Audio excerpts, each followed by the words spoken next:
तो हम तो अब सोच रहे हैं कि एक बार अपने एडमिनिस्ट्रेशन को लिख के दें कि हमें या तो छुट्टी दे दें, तो हम घर में बैठे, क्योंकि अब हमारे पास आने जाने के लिए भी पैसा नहीं बचा।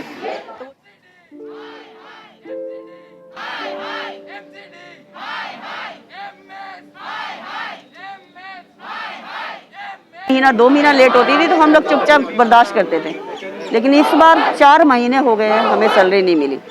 हम लोगों ने हर जगह पे राइटिंग में दिया, जाकर मिले, हम अपने मेयर श्री जयप्रकाश जी से मिले, बहुत बार मिले कि वो कुछ करें।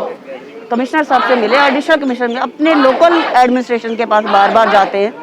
हमें हर महीने जाना पड़ता है, बात करनी पड़ती है, उसके बाद कोई सुनता है। लेकिन इस बार 4 महीने से कोई नहीं सुन रहा है, कोई एश्योर भी नहीं कर रहा कि हम सैलरी दे देंगे।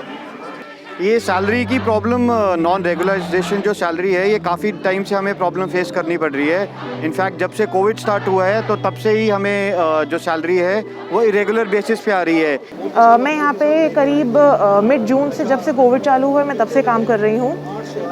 तब से हमें सैलरी नहीं मिली है बिल्कुल भी।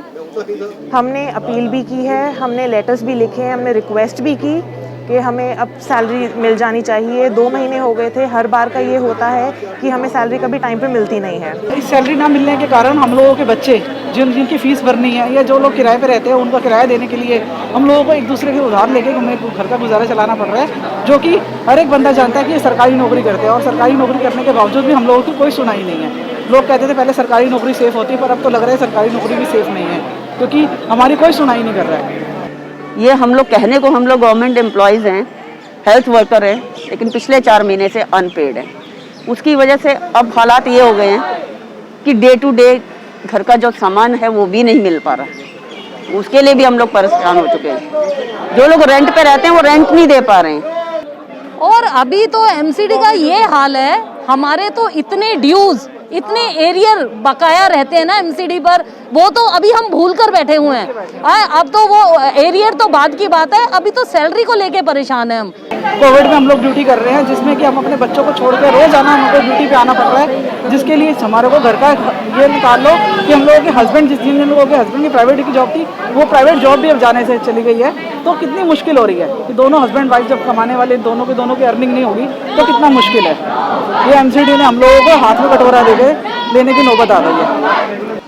तो हम तो अब सोच रहे हैं कि एक बार अपने एडमिनिस्ट्रेशन को लिख के दें कि हमें या तो छुट्टी दे दें, तो हम घर में बैठे, क्योंकि अब हमारे पास आने जाने के लिए भी पैसा नहीं बचा।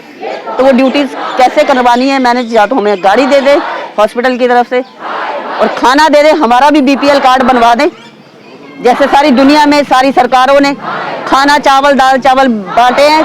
एमसीडी के एम्प्लॉयज़ की हालत उनसे भी खराब है। एक फ्रंटलाइन वर्कर जो कि इस पैंडेमिक में सबसे आगे रहे हैं, हमें किस चीज़ का खतरा नहीं है। We are a danger of getting infected. अब तो ये हाल है कि इन केस हमें इन्फेक्शन भी, अगर इफ़ वी गेट इन्फेक्टेड और हमें प्राइवेट हॉस्पिटल में जहाँ अपना इलाज कराना है, हम वो भी नहीं करा सकते, क्योंकि अकाउंट्स में पैसे ही नहीं है।